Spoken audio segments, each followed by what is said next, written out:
তার পেছনে একজন মানুষ দাঁড়িয়ে আছে।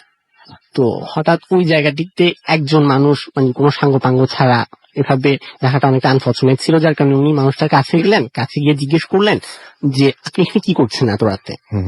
মানুষটি কোনো ধরনের রিপ্লাই দিচ্ছিল না। তারপর উনি আবার বললেন যে আমি আপনাকে জিজ্ঞেস করছি আপনি এখানে কি করছেন, আপনার নাম কি, আপনি কোথায় থাকেন। তিনি কোনো ধরনের উত্তর দিচ্ছিল না। তো তিনি তখনই ডিসাইড করলেন যে আবার উনি মানুষটিকে গিয়ে হাত দিয়ে ধরে জিজ্ঞেস করবেন যে আপনি আমার কথার উত্তর দিচ্ছেন না কেন। তিনি যখন এটা করতে গেলেন ওনার কাছে যাওয়ার সাথে সাথে উনি ঘুরে ওনার দিকে একটা লোক দিলেন খুব বড় করে। এটা দেখে উনি খুব বেশি ভয় পেয়ে যান। আর ভয় পাওয়ার সাথে সাথে উনি করেন কি, ওনার যে আদার যে ফ্রেন্ডটা আছে উনি তার কাছে গেলেন আর তাকে গিয়ে জিজ্ঞেস করতেছে যে দেখ এখানে এই মানুষটা অনেক উইয়ার্ড বিহেভ করতেছে। এটা উনি জাস্ট তাকে বলে ওই মানুষটাকে দেখাচ্ছে, পিছনে ফিরে দেখলো কেউই নাই এখানে। আশেপাশের জায়গাটা এতটা হোয়াইট, ওখানে কেউ থাকার সম্ভাবনা নেই। আর উনি আশেপাশে সব জায়গা চোখ বুলিয়ে দেখলেন যে ওখানে আর কিছুই ছিল না। ওকে, এরকম একটা ঘটনা ঘটেছিল। সো যারা ঘটনা বলছেন তাদের ঘটনা শুনবোই, মাঝখানে আমরা কিছু SMS ও পড়ে আসবো। এবং আপনারা যারা এই মুহূর্তে কক্সবাজারে রয়েছেন তাদেরকে আরো একবার বলি যে আপনারা যখন কালকে কানারাজার গুহা অনেকে হয়তো দেখতে যাবেন, আশা করছি যারা বিশেষ করে যারা কক্সবাজারে বেড়াতে এসেছেন এবং ভূত FM শুনছেন তারা সেখানে গেলে আপনারা জানতে পারবেন যে আমরা সেখানে আজকে সকালেও ভিজিট করে এসেছিলাম। And trust me it's live এবং the night comes alive with Grameenphone. আপনারা সবাই জানেন। আপনারা যদি রেডিও ফুর্তির গাড়ি যারা কয়েকদিন ধরে এখানে আছেন তারা দেখতে পেয়েছেন হয়তো আমাদের স্টিকার আলা গাড়ি জিপি লোক মানে যারা আছেন তাদেরকে আমাদেরকে দেখলে আপনারা বুঝতেই পেরেছেন যে এখানে কিছু একটা ঘটতে যাচ্ছে এবং মোটামুটি কক্সবাজারে অনেকেই ব্যাপারটা জানেন। সো আমরা সত্যি এরকম জায়গায় বসতে পারবো এটা আমাদেরই বিশ্বাস হচ্ছে না। আমরা এরকম একটা জায়গায় বসে আছি যার সামনে একটা ছোট্ট খালের মতন একটা মানে কি বলবো যে একটা শাখা চলে এসছে এবং এখন ঠিক ওইরকম স্রোত নেই। আমরা বলছিলাম যে অমাবস্যার মতন এবং এখান দিয়েই মাঝিরা, আজকে আমি কোনো ট্রলার যেতে দেখিনি, কালকে যখন এখানে আমরা ভিজিট করতে এসেছিলাম যে হ্যাঁ এইখান থেকেই করছি, তখন অনেক ট্রলার যাচ্ছিল পাশ দিয়ে, যারা হচ্ছে আমি যেখানে জিজ্ঞেস করেছিলাম এখানে লোকজনদের যেখানে কি এটা কারা যাচ্ছে, তো ওনারা বলেছিলেন যে এখান থেকে সবাই সমুদ্র থেকে মাছ মেরে তারপরে বাসায় ফিরছে, এরকম টাইপের একটা ব্যাপার। এবং এখানে নানান ধরনের ঘটনা ঘটে। আমাদেরকে স্বাধীন লিখেছেন কালীগঞ্জ থেকে যে আই লাভ ভূত FM। আমাদেরকে দিশা ময়মনসিং থেকে লিখেছেন যে এবং রাতে চোখ দেখার কথা বলে ভালো করলেন না। ওকে, আমাদের পাপড়ি ভূতাই থেকে লিখেছেন, অর্থাৎ ঢাকা থেকে লিখছেন যে আজকের প্রোগ্রাম দারুণ হচ্ছে এবং sound system is too good. ও তাই নাকি, আমি মাসুমকে থ্যাঙ্কস জানাবো এবং আমাদের ওখানে মিশু আছেন না, মিশু ভাইকে অনেক থ্যাঙ্কস জানাবো। মিশু ভাই ঢাকাতে বসে এবং আমরা সবাইকে থ্যাঙ্কস জানাই যারা এই ভূত FM টিমের সাথে জড়িত আছেন। আমাদের এখানে মানে যারা অক্লান্ত পরিশ্রম করে, কি পরিমাণ পরিশ্রম করে এটা করতে হচ্ছে মানে এটা আসলে বোঝানোর কোনো উপায় নেই। আসলে আমাদেরকে রোশনি SMS করেছেন আবারও, সপ্ত এবং সৌরভ আমাদের শ্যামলী ঢাকা থেকে SMS করেছেন, সুমন জ্যাকসন আমাদের হাসনাবাদ কেরানীগঞ্জ থেকে SMS করেছেন। আমাদের লাস্ট যে স্পটটা ছিল সেটা ছিল কেরানীগঞ্জ। খুলনা থেকে আনোয়ার এবং তার ওয়াইফ আফরিন আমাদের SMS করেছেন, লিখেছেন ভূত FM অসম হচ্ছে আমাদেরকে। এছাড়াও নাফিজ এবং মিম খুলনা থেকে SMS করেছেন। আমরা কিন্তু কক্সবাজারের পরে সামুদ্রিক এলাকা থেকে বেশি আমরা পাই মেইল পাই। আমাদের খুলনা থেকে প্রচুর ইমেল আসে, আমরা এর আগেও অনেকবার এটা মেনশন করেছি। আমাদেরকে শাওন এবং অমি SMS করেছেন, আমাদেরকে রাতুল খুলনা থেকে SMS করেছেন, আমাদেরকে মোহাইমিন আমাদের SMS করেছেন নড়াইল থেকে, আমাদেরকে এছাড়াও জুনায়েদ SMS করেছেন নেত্রকোনা থেকে এবং আমাদেরকে আঞ্জিব তারিখ কুষ্টিয়া থেকে SMS করেছেন। এখন তো খুলনা ডিভিশন থেকে বেরোতেই পারছি না। আমাদেরকে মুস্তাক বেইলি রোড থেকে SMS করেছেন, আমাদেরকে এছাড়াও কবির জিঞ্জিরা থেকে SMS করেছেন, বাপ্পি মোহাম্মদপুর থেকে SMS করেছেন, সুমন আমাদের SMS করেছেন, আরো অনেকে আমাদের SMS করেছেন এখানে। এবং আপনারা যদি SMS করতে চান তাহলে মোবাইলের মেসেজ ওখানে গিয়ে টাইপ করুন ফুর্তি FORTI ফুর্তি, স্পেস দিয়ে লিখুন আপনার নাম, স্পেস দিয়ে আপনার মেসেজ পাঠিয়ে দিন 9840 নাম্বারে। আমরা আরো একটা ঘটনায় যাব, তবে আমি প্রতিবারই বলি যারা ইমেল করেছেন, আমরা কক্সবাজারে বসে আছি, এখানে আমরা হালকা হালকা লাইটও পেয়েছি, সুতরাং তাদের ইমেল পড়তে সমস্যা কি। তো আমি সেরকম একটা ইমেল পড়ছি যেটা আমাদের একজন লিসনার আজকে এখানে উপস্থিত নেই, বাট তিনি ইমেলটি করেছিলেন। আমি ইমেলটা পড়ছি। রাসেল ভাই, আমি জানি আপনি সবসময় ভালো দলে এবং ভালো থাকেন, তবুও বলছি কেমন আছেন। আমি ইন্টারনেট থেকে ডাউনলোড করে প্রতি সপ্তাহে প্রোগ্রামটা শুনি, অর্থাৎ আপনি মনে হয় ফুর্তি অ্যাপের কথা বলছেন। আমি ঠাকুরগাঁওয়ে সাংবাদিকতার পেশার সাথে জড়িত। আজ আমি লিসনারদের জন্য ঠাকুরগাঁওয়ের একটা হসপিটালের একটা আধুনিক মর্গের একটা ঘটনা বলতে যাচ্ছি, যা আমি নিউজ সংগ্রহ করতে গিয়ে হাসপাতালের মর্গের রুমে দায়িত্বপ্রাপ্ত শফিক ভাইয়ের থেকে শুনি। ঘটনাটি আজ থেকে 4-5 মাস আগের ঘটনা। সে ঠাকুরগাঁওয়ে সড়ক দুর্ঘটনায় একজন ব্যক্তি মারা যান। তো আমি সেই লাইভ ভিডিও ক্লিপ সংগ্রহ করে ঠাকুরগাঁওয়ের আধুনিক সদর হাসপাতালে যাই। হাসপাতাল থেকে আমার সাথে মর্গে দায়িত্বরত শফিক ভাইকে সাথে দেন। আমি এবং শফিক ভাই দুজনে মর্গের রুমের সামনে যাই। তিনি মর্গের রুমটি খুলতে অপারগতা প্রকাশ করেন। তখন আমি তাকে জিজ্ঞেস করি যে ভাই, রুমটি খুলতে আপনার সমস্যা কোথায়? তো তিনি আমাদের বলেন যে কিছুদিন আগে সকাল আনুমানিক 10টার সময় ঠাকুরগাঁওয়ের একটি ক্লিনিকে, নামটা বলা যাবে না, একজন গর্ভবতী মা মারা যান। তো সেই মায়ের লাশটি সদর হাসপাতালের মর্গে রাখা হয়। শফিক ভাই এবং ওই রাতে মর্গের রুমটি যখন বন্ধ করে হঠাৎ চলে যাচ্ছিলেন, সে সময় দেখলেন যে লাশটি মর্গের ভেতরে দাঁড়িয়ে আছে। আমি আবারও বলছি, লাশটি মর্গের ভেতরে দাঁড়িয়ে আছে। তো আমি আরেকটা কথা বলি, শফিক ভাই দীর্ঘ 6-7 বছর ধরে ঠাকুরগাঁও এই হসপিটালে চাকরি করছেন। এতদিন তিনি ওই মর্গে কোনো কিছুই দেখেননি, তবে সেদিন হঠাৎ এই দৃশ্য দেখে স্তম্ভিত হয়ে যান। তিনি ওই মুহূর্তে কি করবেন কিছুই ভেবে পাচ্ছিলেন না। তার সমস্ত শরীর বরফের মতো ঠান্ডা হয়ে যাচ্ছে। তিনি যে চিৎকার দিয়ে কাউকে ডাকবেন সেই শক্তিটিও তার নেই। কিছুক্ষণ পর তিনি সেখানে অজ্ঞান হয়ে যান। পরদিন তাকে মর্গ থেকে হাসপাতালের অন্যান্য স্টাফরা অজ্ঞানরত অবস্থায় পেয়ে যায় এবং আমরা আরো তার কাছে আমার কাছে আরো ঘটনা আছে, সেগুলো আমি পাঠাবো এবং আমি তার নামটা এই মুহূর্তেই আপনাদেরকে জানিয়ে দিচ্ছি। আচ্ছা, ইনি হচ্ছেন শাকিল আহমেদ, ঠাকুরগাঁ থেকে লিখেছেন।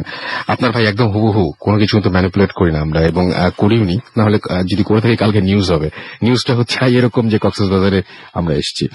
যাই হোক, আমরা এখন চলে যাব বন্ধু গ্যারাজ থেকে অনেক যারা সিলেক্টেড, আমাদের আজকের গেস্ট, আপনারা যারা ঘটনা পাঠিয়েছিলেন, যারা সিলেক্টেড হয়েছেন, তাদের মধ্যে থেকে বেশ কিছু অতিথি আমাদের এখানে উপস্থিত আছেন। তাদের কাছ থেকেও আমরা ঘটনা শুনবো, একে একে সব ঘটনাগুলো আমরা শুনবো। আশা করছি যে আজকে আপনাদের এইখানকার ঘটনা শুনে ঘুম কেটে যাবে এবং পুরোটা সময় আপনারা কাটাবেন ভূত এফএমের সাথে। আচ্ছা, আমি শুরুতে একটা অন্যরকম ঘটনায় যাই। আমরা জিনের ঘটনা শুনেছি, জিন ছাড়ানোর ঘটনাও শুনেছি। আমরা দ্য এক্সোরসিস্ট মুভি দেখেছি, এমিলি রোজের কাছ থেকে কিভাবে ভূত ছাড়ানো হয় সেটা আমরা দেখেছি। আমরা নানা ধরনের এক্সোরসিজমের সাথে পরিচিত আমাদের হলিউডের বিভিন্ন হরর ফিল্মের কারণে। বাট এইখানে একজন উপস্থিত আছেন বন্ধু গ্যারেজ থেকে, তিনি এসছেন আমাদের এখানে, শামস আছেন। তিনি একটা এক্সোরসিজম একদম সামনাসামনি দেখেছিলেন এবং আজকেও যখন তিনি আমাদেরকে একটু আগেও বলছিলেন, প্রচন্ড ভয় পাচ্ছিলেন তিনি, যে বলছেন যে এখন আমার ওটা মনে পড়লে অনেক বেশি অন্যরকম লাগে। তো আমরা সেই এক্সোরসিজমের ঘটনাটা একটু শুনবো আপনার কাছ থেকে। আপনার নামটা তো আমি বলেই দিয়েছি, আপনার বাসা কোথায়?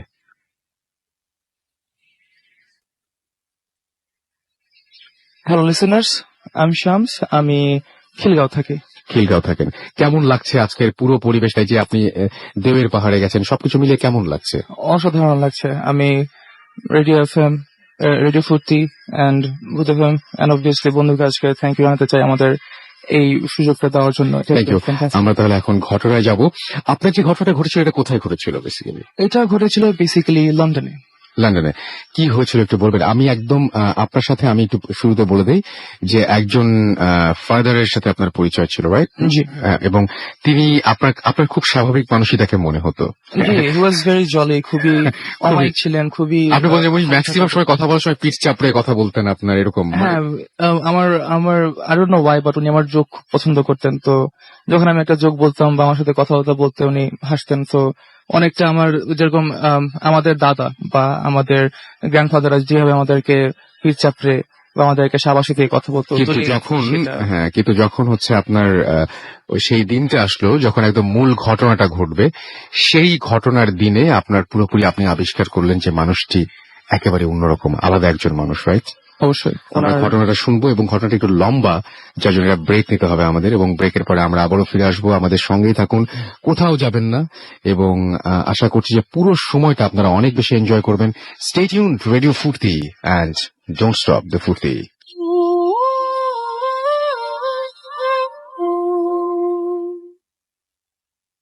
শুনছেন সবসময় রেডিও ফুডকে ওয়েলকাম ব্যাক। আমি রাসেল আছি, সাথে আমার সাথে রয়েছে মাসুম, এবং আজকে অতিথিরা কোনো কথা হবে না, আমরা সরাসরি চলে যাব ঘটনায়। তবে তার আগে কক্সবাজারের একজন আছেন আমার সাথে, আপনার নামটা একটু প্লিজ বলবেন সবাইকে। হ্যালো লিসেনার্স, আমি Sakib Istiak from Cox's Bazar, studying Cox's Bazar polytechnic institute, civil department, 4th semester. কেমন লাগছে আপনার এখানে? জি, ভালো লাগছে। আচ্ছা, কক্সবাজারের সবাইকে একটু আপনি আমরা তো শুভেচ্ছা জানাচ্ছি কক্সবাজারবাসী সমস্ত সহযোগিতার জন্য, এবং এখানকার সবাই যারা আমাদের সহযোগিতা করেছেন তাদের সবাইকে মানে একদম অনেক থ্যাঙ্কস। আপনি একটু আপনার ভাষায় সবাইকে একটু বলেন যে আজকে যেন পুরোটা সময় আমাদের সঙ্গে থাকেন কক্সবাজারবাসী। ভাইরা অনেরাই যে বেগুনে আরল্লা থাকিবেন, আশা করি অনেরা বহুত এনজয় করিবেন আমার শো। ও থ্যাংক ইউ সো মাচ। আমরা চলে যাই ঘটনায়। আমাদের সঙ্গে আছেন শামস, এবং শামস বলছিলেন এক্সোসিজম নিয়ে একটা ঘটনা বলছিলেন। শামস, সেই দিন ওই দিনটাতে কি হয়েছিল একটু বলেন। ওই দিনটার কাহিনী বলার আগে আমাকে একটু পটভূমিটা বলা দরকার। ওই দিনকে একদম নর্মাল, মানে ওয়েদার সবকিছু নর্মাল ছিল একদম। ওয়েদার ওয়াজ ভেরি নর্মাল, যেহেতু ক্রিসমাস টাইম তো শীত হয়ে আসছিল লন্ডনে, স্পেশালি ইউকে। শীতের ওয়েদারটা হচ্ছে একটু একটু কুয়াশা থাকবে, বৃষ্টি পড়বে ঝাড়ি ঝাড়ি, এবং পুরা আবহাওয়াটার মধ্যে একটা ওয়েটনেস থাকে, খুবই আর্দ্রতা থাকে, but it's also very chilly. তো সেই ওয়েদারটাই নর্মাল ছিল। আমি যেহেতু অলরেডি ওখানে থেকে ফেলেছি 2 বছর, আমি ভেরি মাচ ইউজড টু ইট। তো সেই দিক দিয়ে যাওয়া পর্যন্ত ইট ওয়াজ এনি আদার ইভিনিং। এবং আপনি এই যে একটু মানে ওই বাচ্চার বর্ণনা, যে বাচ্চাটাকে দেখে আপনার কখনোই মনে হয়নি যে এই বাচ্চার মধ্যে এরকম সমস্যা থাকতে পারে? বাচ্চাটা কেমন দেখেছিলেন? বাচ্চাটা 11 থেকে 12 বছর। তার নাম, আমি আসল নাম নাই নিচ্ছি, তার নাম ধরলাম এডওয়ার্ড। তো এডওয়ার্ড খুবই সিম্পল, 11-12 বছর বাচ্চা যেরকম হওয়া উচিত সেরকম ছিল। সে গেম খেলতো, সে ফুটবল লাইক করতো, সে তার স্কুল ওয়ার্ক পছন্দ করতো, তার অনেক বন্ধুও ছিল। তো সব দিক দিয়ে একটা 11-12 বছরের বাচ্চার যে স্বাভাবিক জীবন হওয়ার কথা সেটার মধ্যে দিয়ে সে যাচ্ছিল সেই পর্যায়ে। আচ্ছা, তারপর সেদিন কি হলো? সেদিন কি হলো সেটা শুরু করার আগে আমি একটু পটভূমিতে আমার মনে লিসেনারদেরকে যাওয়া উচিত। সো আমি ফাদার জনকে চিনি সেই দিন, তখন অলমোস্ট 6 মাস হয়ে গেছে। তো আমার ওনার সাথে কথা বলতে বলতে আমি জানতে পারলাম যে এই যে রিটায়ার্ড ফাইন্যান্সিয়াল অ্যানালিস্ট, উনি যে একজন এক্সোসিস্ট পার্ট টাইম, সে ব্যাপারটা আমি যেহেতু আমি নিজে মুসলমান, তো আমি এঞ্জেল, ফেরেশতা, তারপর জিন, অবভিয়াসলি এদের প্রতি বিশ্বাস আছে। বাট আমার নিজের স্কেপটিক্যাল মাইন্ড আমাকে সবসময় বলেছে 90% কেসই it's some kind of a mental সাইকোসিস অথবা some kind of a mental derangement, যেটা সাবকনশিয়াস লেভেলে কাজ করে and then it plays mind tricks, simple as that. হ্যাঁ, আমি সেজন্যই বলছিলাম আমরা এই জিনিস এখন বেশি না, যে মানে আমি যেটা বলতে পারি যে উনি মানে ওনাকে কোনোভাবেই বোঝানো খুব মুশকিল যে হ্যাঁ এরকম কোনো জিনিস আছে, এবং উনি এই সমস্ত ব্যাপারে অনেক নেগেটিভ। বাট এই কারণেই ওই দিনটায় উনি আরো বেশি শকড হয়েছিলেন। আমি একদম এখন ওই ঘটনাটা চলে যাই প্লিজ।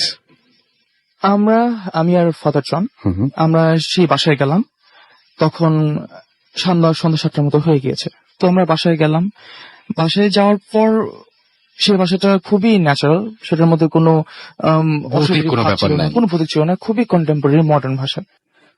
কোনো আশেপাশে সেরকম কোনো ভৌতিক কিছু মনে হয়নি, বাইরে থেকে দেখলে মনে হবে খুবই ন্যাচারাল।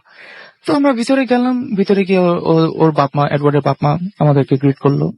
আমরা ভিতরে গেলাম, ভিতরে যাওয়ার পর প্রথম দিকে আমার একটু খটকা হলো, মনে হচ্ছে উপর দিক থেকে কি আমার দিকে তাকিয়ে আছে। তো আমি সাথে সাথে প্রথমে উপরের দিকে ন্যাচারালি ইনস্টিংক্ট আমি তাকালাম, উপরে তাকিয়ে দেখলাম নাথিং, ইটস জাস্ট শ্যান্ডেলিয়ার, ঝাড়বাতি। তো তখন আমার মনে হলো যে নিজেকে বললাম এটা কি, you just feeling your something. তো ভালো কথা, আমরা ভিতরে গেলাম। ভিতরে যাওয়ার পর আমার দেখা হলো থমাস এসে। থমাস হচ্ছে দ্য লিঙ্ক, যিনি ফাদার জনকে এই কেসের সম্পর্কে বলেছিলেন। তারপর ফাদার জন আমাকে বলেছিলেন if I want to accompany him in this exercise. তো আমরা ওখানে গিয়ে বসলাম। এডওয়ার্ডের বাবা মা আমাদেরকে আস্তে আস্তে একটু ব্যাপারগুলি বললো, এডওয়ার্ড কিরকম ছিল, আস্তে আস্তে কিভাবে হয়ে যাচ্ছে এবং বর্তমান সিচুয়েশনটা কি তার।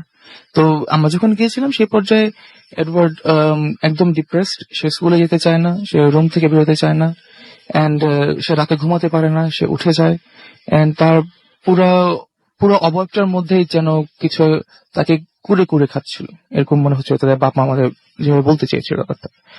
তো সেখানে আমরা মোটামুটি 1 ঘন্টা ওনার সাথে কথাবার্তা বললাম, we tried to get more information from them. তো এক পর্যায়ে ফাদার জন বললেন, ওকে, আমরা এখন আমাদের উপরে ওঠা দরকার, কাজ করা দরকার। তো সে পর্যায়ে আমরা উপরে উঠলাম। উপরে ওঠার আগে ফাদার জন বলে দিলেন যে তখন সময় রাত 8:30 বেশি হয়ে যাচ্ছে। তো ফাদার জন ওনাদেরকে বলে দিলেন বা আপনাদেরকে যে আমরা যদি রুম 10টা থেকে 10:30টার ভিতরে আমরা না বের হই, কোনো দ্বিধা না করে 999 ইউকের হটলাইন, ইমার্জেন্সি হটলাইন, সেখানে কল করে দিবেন যদি আমরা কোনোভাবে 10:30টার মধ্যে না বের হই। তো আমরা উপরে উঠলাম, উপরে উঠে দরজা নক করে ভিতরে ঢুকলাম এবং ভিতরে ঢুকে আমরা সেরকম কিছুই পেলাম না। 11 বছরের বাচ্চা এডওয়ার্ড, তখন সে খুব মনোযোগ দিয়ে এক্সবক্স খেলছে। একদম নর্মাল, একদম নর্মাল, দেখে মনে হবে না কিছু হচ্ছে, খুবই নর্মাল। রুমের মধ্যে সেরকম কোনো ফিলিং নেই, একদম নর্মাল একটা 11 বছরের বাচ্চার রুম যেরকম হওয়ার কথা বাবা সেভাবে জন্য সাজিয়ে দিয়েছে, এন্ড খুব পরিপাটি, নাথিং আর অর্ডিনারি। তো সেই পর্যায়ে আমরা ভিতরে ঢুকলাম, অনুমতি নিলাম আসবো নাকি, ভিতরে গেলাম। ফাদার জনই কথা বলছিলেন, উনি আমাদেরকে ইন্ট্রোডিউস করে দিলেন আমরাকে, এবং ওনাকে এডওয়ার্ডকে জিজ্ঞেস করলো যে এখন আমরা এসেছি কি করার জন্য, তুমি জানো কিনা। তো এডওয়ার্ড, আমাকে আবার বলতে হয়, এখনো বলতে হয়, সেটা অনেক সাহসী ছিল, অনেক কারেজিয়াস ছিল। সে তখন থেকে বলেছে যে হ্যাঁ, আমি বুঝতে পেরেছি আপনারা কেন এসেছেন, আপনি আমাকে ঠিক করতে এসেছেন। বাহ, ঠিক করতে এসেছেন এবং আমি ঠিক হতে চাই। ওই নিজেই বয়সে বলছে এবং 11 বছরের একটা বাচ্চা এই কথাটা বলছে। 11 বছর বাচ্চাটা সেই কথা বলেছে। আই ওয়াজ ইন অ। তারপরে আমি নিজে পারতাম একদম কিনা সেটা সন্দেহ আছে। সেটাই। তো আমরা একটু কথা বললাম, ওকে একটু ইজ করানোর চেষ্টা। মানে আমরা এখানে কিন্তু একটা ডিফারেন্স আছে যে সাধারণত এরকম ঘটনার ক্ষেত্রে যেটা হয় যে বলে যে ও কেন এসেছে, ওকে এখান থেকে চলে যেতে বল, কিন্তু এরকম এই ব্যাপারটা পুরোপুরি ডিফারেন্ট একটা ব্যাপার, যে বাচ্চাটা নিজেই বলে যে আমি জানি যে আমাকে ঠিক করতে আসা হয়েছে, সো সে রাজি হলো করতে, মানে সে চায় ট্রিটমেন্ট, রাইট? জি জি, আমি সেখানে বুঝতে পারবো যে অবভিয়াসলি বাপ মা তাকে বুঝিয়েছে এবং সে বুঝতে পেরেছে, সেটা বড় ব্যাপার, সেটা বড় ব্যাপার। অফকোর্স। তো তারপর আমরা তাকে বললাম শুয়ে পড়তে। ফাদার জন বেসিক্যালি বললো শুয়ে পড়তে ওকে। তো বিছানায় শুয়ে পড়লো। বিছানায় শুয়ে পড়ার পর থমাস যেটা করলো, সে আস্তে আস্তে তার হাত নিচের বেড স্ট্যান্ডের সাথে বাঁধা শুরু করলো। সেই পর্যায়ে যখনই সে বাঁধতে যাচ্ছিল, অবভিয়াসলি সে ভয় পেয়ে যাচ্ছে। তো ফাদার জনকে আবার ওকে এনশিওর করালো যে trust me, we only doing this to help you, you have to trust me if we have to do this. So obviously সে ভয় পাচ্ছিল, সে জানে না কি হচ্ছে, বাপ মাও সঙ্গে রুমে নেই। তো বাট স্টিল সে শান্ত হওয়ার চেষ্টা করলো, শোয়ার চেষ্টা করলো। এই পর্যায়ে 2-3 মিনিটের মধ্যে ওকে বেঁধে ফেলা হলো। তো এই পর্যায়ের মধ্যে আমাকে জিনিসটা খুবই কন্টেম্পোরারি লাগছে, হাত পা বেঁধে ফেলা হয়েছে, এখন প্রবাবলি ঝাড়ফুঁক শুরু হবে সামথিং। আমি খুবই স্কেপটিক্যাল ব্যাপারটা নিয়ে। তো যেটা হলো সেটা খুবই একটু অন্য ধরনের। আমরা সবাই, যেহেতু আপনি একটু আগে উল্লেখ করেছেন রাসেল ভাই, exorcism cinema, exorcism of Emily Rose, most probably the exorcist সবচেয়ে বেশি পপুলার, ধারণাই পাল্টে দিয়েছিল একদম। হ্যাঁ, তো আমি ভাবছিলাম ওরকম কিছু একটা হতে যাচ্ছে। আমি ওইভাবে মাইন্ডসেট করে নিয়েছি যে আমি দেখলে এটা কিছু দেখতে পারি এবং এটা not will be out of anything ordinary. তারপর আমি চেষ্টা করছিলাম to keep an open mind, দেখি কি হয়। তো আমি দরজার কাছে দাঁড়িয়ে আছি, ফাদার জন একদম বেডের কাছে সামনে দাঁড়িয়ে আছে, আর পাশে যে চেয়ারে বসে এডওয়ার্ড একটু গেম খেলছিল সেখানে থমাস বসে গেল। তো এই পর্যায়ে father John simple hypnosis process উনি ব্যবহার করা শুরু করলেন। জাস্ট ওকে বললেন যে calm down, take few deep breaths and try to relax. তো সেই পর্যায়ে আস্তে আস্তে তাকে হিপনোসিস করে ফেললো। তারপর ফাদার জন তাকে খুবই সিম্পল কোশ্চেন করা শুরু করলো, দেখার জন্য যে অ্যাকচুয়ালি সে রেসপন্ড করছে কিনা, তার নাম, সে কোন স্কুলে পড়ে, তার ফেভারিট ফুটবলারকে, ক্লাসে কোনো মেয়েকে পছন্দ করে কিনা, something simple things like that. তো ওই পর্যায়ে ভেরি ভেরি সিম্পল, খুবই নর্মাল যাচ্ছে। It looks like a psychology session basically. একদম আমার তাই মনে হয়েছে। সেটাই হচ্ছে। তো বেশি না, আফটার 4 or 5 minutes, আমার এখনো মনে পড়লে হয়, আফটার 4 or 5 minutes তার চেহারার মধ্যে আস্তে আস্তে একটা পরিবর্তন শুরু করলো। আমি দেখলাম তার সে আস্তে আস্তে, এডওয়ার্ডের চেহারা আস্তে আস্তে একটা হাসি ফুটতে চেষ্টা করলো, আস্তে আস্তে একটা হাসছিল। হাসিটা আস্তে আস্তে এরকম পর্যায়ে চলে গিয়েছিল যে আপনারা অবভিয়াসলি ব্যাটম্যান জোকারের সিনেমাটা দেখেছেন, তার হাসিটা কত লম্বা, পিঠ খুঁড়ে টাইপের। ও এভাবে হাসছিল যেরকম মনে হচ্ছে যে ওর দুই সাইডে টান দিয়ে রেখেছিল, মানে কেউ হাঁটানো হচ্ছে এরকম এরকম ভাবে জোর করে সে হাসছে এবং তার দাঁত বের হয়ে আছে। তার চেহারার মধ্যে কোন কষ্টের ছাপ নেই, কিন্তু ওটা কোনোভাবেই মনে হয় না যে it would be not painful for him. It look painful, but তার মধ্যে কোনো পেইনের এক্সপ্রেশন ছিল না। এবং সেই পর্যায়েও স্টিল সে কিছু হয়নি, শুরু হয়নি। একটু পরে গিয়ে এসে না, আফটার ফিউ মিনিটস সে ছোটার চেষ্টা করলো। এইবার সে ছুটতে যাচ্ছে, সে হাত নাড়াচ্ছে। আচ্ছা।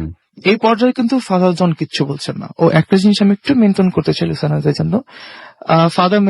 ফাদার জন, আমি একটু আগে বলেছিলাম, খুবই হাসি, খুবই জলে, but throughout this whole session ওনার ভয়েস উঠানামা করেছে। উনি জোরে বলেছেন, উনি আস্তে বলেছেন, কিন্তু ওনার চেহারার মধ্যে বিন্দু মাত্র এক্সপ্রেশন ছিল না। উনি একটা যে নিউট্রাল ফেস ধরে রেখেছিলেন শুরু থেকে শেষ পর্যন্ত, সেটা উনি মেনটেন করে গিয়েছেন। নির্বিকার ছিলেন একদম। আমি জানি না উনি কিভাবে করতে পেরেছিলেন, বাট উনি পেরেছিলেন। বিকজ আমি অবভিয়াসলি আমি চিন্তা করছি এটা খুবই হার্ড, বিকজ পাশে থমাস বসেছিল, সে চেহারার মধ্যে সে নড়াচড়া করতেছে, সে ঘামতেছে, নির্বিকার ভাবে সে ঘামতেছে। উনি ওটা কোনো পাত্তাও দিচ্ছিলেন না, উনি কোনো দিক দিয়ে দেখছিলেন না। উনি ইনফ্যাক্ট আমার দিকেও তাকাচ্ছিলেন না। ওনার একদম ফোকাস ছিল, কনসেন্ট্রেট করছিলেন একদিকে। আচ্ছা, তারপর একটু পরে সে হাত নিয়ে ছুটার চেষ্টা করলো। সে হাত ঘোরাচ্ছে, পা ঘোরানোর চেষ্টা করছে, কিন্তু পাটা প্রবলেম থমাস একটু জোরে বেঁধে রেখেছিল। সো হাতটাই সে মুচড়াচ্ছে, সে ছুটার চেষ্টা করছে, কিন্তু সে কোনো শব্দ করছে না। there is no sound from him whatsoever, কিন্তু তার শরীর ছুটার চেষ্টা করতেছে, এবং সেই পর্যায়ে তার হাসিটা সেখানে রয়ে গেছে, ফেসের মধ্যে যেরকম আটকে গেছে সেটা। তখনই আমার একটু একটু অকওয়ার্ড লেখা শুরু করলো যে ব্যাপারটা কি হচ্ছে। তারপরেই সবচেয়ে ভয়ঙ্কর ঘটনা যেটা ঘটলো, ফাদার জন আমরা যখন ট্রেনে করে যাচ্ছিলাম, তখন আমাকে 4-5টা ক্লিপ শুনিয়েছিলেন, 40 থেকে 70 সেকেন্ডস লং। তো ওই ক্লিপগুলিতে আমি শুনতে পেরেছিলাম যে এডওয়ার্ড ঘুমাচ্ছে, ঘুম থেকে আস্তে আস্তে চিল্লিতে উঠছে, তার ভয়েসটা আস্তে আস্তে একটা, আমি ঠিক জানি না রাসেল ভাই কিভাবে এক্সপ্লেন করবো, এটা ঠিক কোনো ডিমন না, আমরা কোনো সিনেমায় সেরকম কোনো কিছু শুনি নেই, রিয়েল লাইফে কিছু শুনি নেই। ওই ভোকাল টোনটা কোনোভাবেই কোনো মানুষ বা কোনো জন্তুর তৈরি করা সম্ভব না। আমি এরকম না যে আমি খুব বড় সায়েন্টিস্ট, বাট আমার মনে হয় না যে মানুষের ভোকাল করলে সেই পরিমাণ পিচ লেংথ আছে যে আমরা একই সাথে এত চিকন এবং এত ভয়ঙ্কর ভাবে একটা চিল্লি দিতে পারি বা দূরে রাখতে পারি সেটা, specially for 11-year-old boy.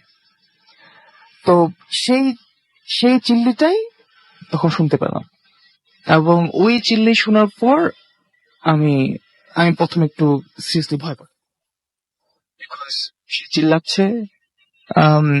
Thomas ততক্ষণে দাঁড়িয়ে গেছে, ফাদার জন একদম নির্বিকার, ওটা থেকে আরো ভয় লাগছে বিকজ উনি একদমই নড়ছেন না। ওই পর্যায় থেকে আস্তে আস্তে রুমের মধ্যে সেরকম কিছু হচ্ছে না, বাট রুমটা আমার কাছে মনে হয়েছে যে অনেকটা খুব গরম হয়ে গেছে, অলমোস্ট ট্রপিক্যাল হয়ে গেছে, আবার আরেকটা ব্যাপার হচ্ছে, মনে হচ্ছে আমার যখন রুমে থাকি তখন অ্যাটলিস্ট হলে আমরা একটু বাতাসের চলাফেরা একটু ফিল করতে পারি। ওখানে হঠাৎ করে মনে হচ্ছে ঘুমট হয়ে গেছে। It literally felt like the whole air was frozen in time. একদিকে গরম, আবার একদিকে মনে হচ্ছে টাইম ইজ ফ্রোজেন। সো ব্যাপারটা আমি চেষ্টা করছি বোঝানোর জন্য, আমি বুঝতে পারছি না। তার মানে আমার যেটা মনে হয় যে আপনার ওই সময় মনে হচ্ছিল সময় একটা জায়গায় থেমে গেছে এবং কোথাও কোনো কিছু আর ঘটছে না, সবকিছু এই ঘটনার মতোই ঘটছে। এক্স্যাক্টলি এটা আমার সাইকোলজিক্যাল লেভেলে হচ্ছিল, আমি নিজেকে বলছিলাম, বাট আমার বডি তো ফিল করছে, সেন্সেস তো পারাচ্ছে। সো সেটা আমি ইগনোরও করতে পারছি না একদিক থেকে। তারপরে ঠিক হলো কিভাবে?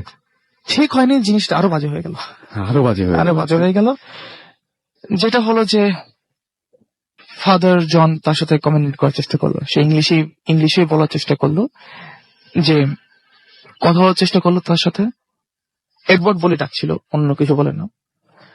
তো এক পর্যায়ে যখন দেখছে যে তার চিল্লি বন্ধ হচ্ছে না, চিল্লি আরো জোরে জোরে করছে, সে পর্যায়ে উনি বললেন সিম্পলি যে, দেখো জিন।